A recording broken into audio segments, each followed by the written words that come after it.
So here we go with the second of the quarantine quickies. I showed you all the different shapes of the flat washers that I have. And the first thing we're going to do here is get these mounted on the bead roller. To mount the bottom one, I'm going to put the red one first right straight on with no shim whatsoever. Then I'm going to put a 9/16 shim between them. The next one goes on, and if you notice, the radius the radii are both on the inside. There's a 5/8 spacer.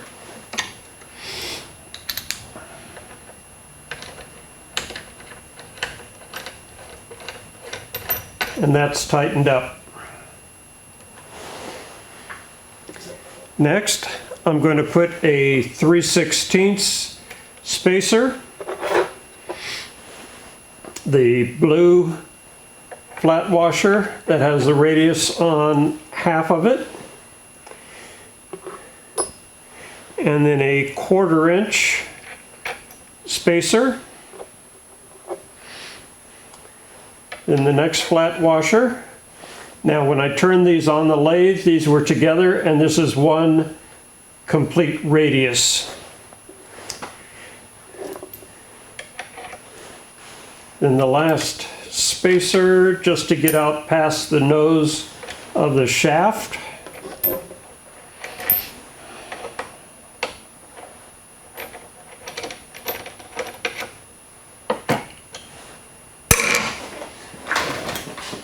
And then we bring the top shaft down. I've already made the adjustment. With this machine, I can loosen one bolt over there, and I can move my shaft from side to side. Now I filmed this originally, and it didn't come out very well. So what I'm going to do is show you some stills of how these two pieces came out. The first time I ran it through just like this, with the radius on the inside on the bottom and the outside on the top. And then all I did was switch the bottom set, the red set, from the radius portion being on the inside to the radius portion being on the outside, which left the two sharper edges towards the top die. And by looking at the piece of sheet metal here, you can see that the piece on the left has a much shallower angle, and the top is much wider.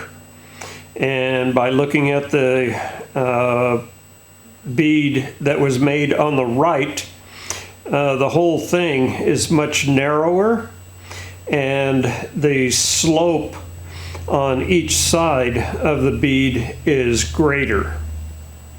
So just by turning the bottom set of dies around, you get a completely different look.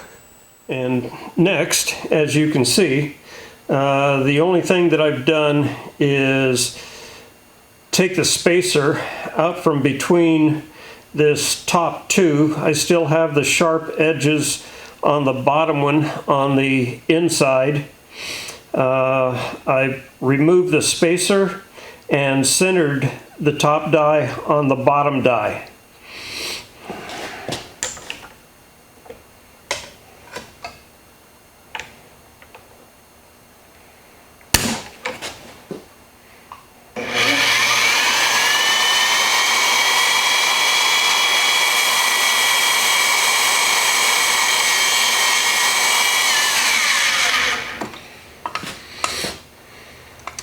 You can see what the profile is there. This is fairly narrow.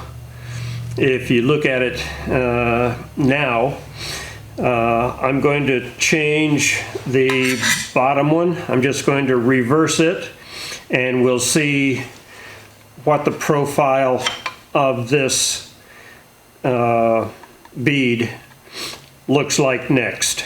Okay, so I've done nothing more than switch the two sharp edges that were on the inside.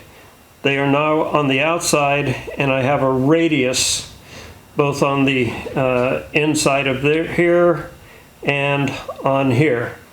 So let's see what this one looks like.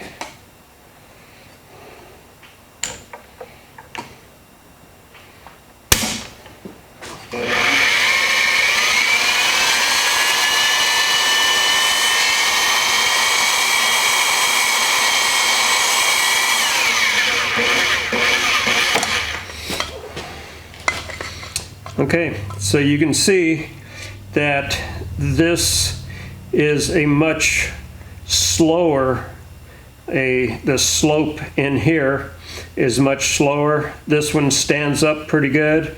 This one is tapered way out. So just by either using the sharp side or the radius side greatly changes the look of your bead.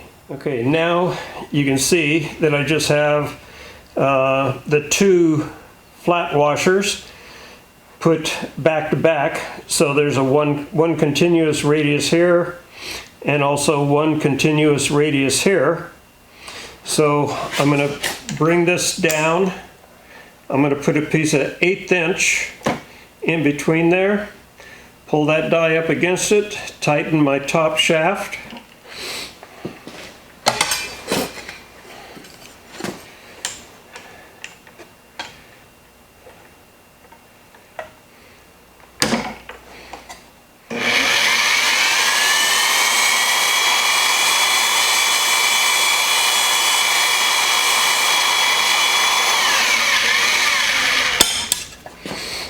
And here we have an offset. An 1/8 of an inch might be a little bit too much.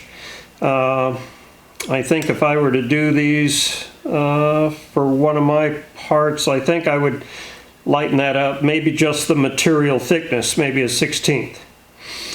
But what I can do now is raise this up, loosen my top shaft, pull this over here, bring it back down, put that 1/8 inch in there, push it up against it, tighten the top shaft.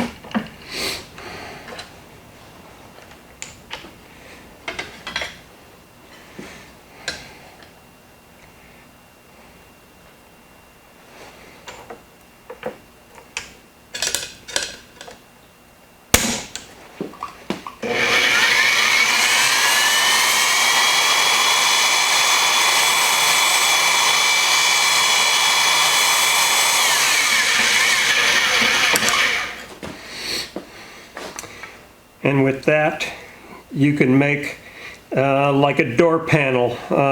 Here is your trim line up by the window. Here, this goes maybe above the door opener or the window crank. Sides down, and here's your armrest. So just by this one set of dies, you can do just a ton of different stuff. And by having the top shaft movable back and forth, and with a quick clamp, you don't have to turn the screw every time you want to loosen your piece. So there you go. Stay looking for Quarantine Quickie number 3. It'll be coming up the first part of next week. Thanks for watching. Be sure to subscribe. See you later.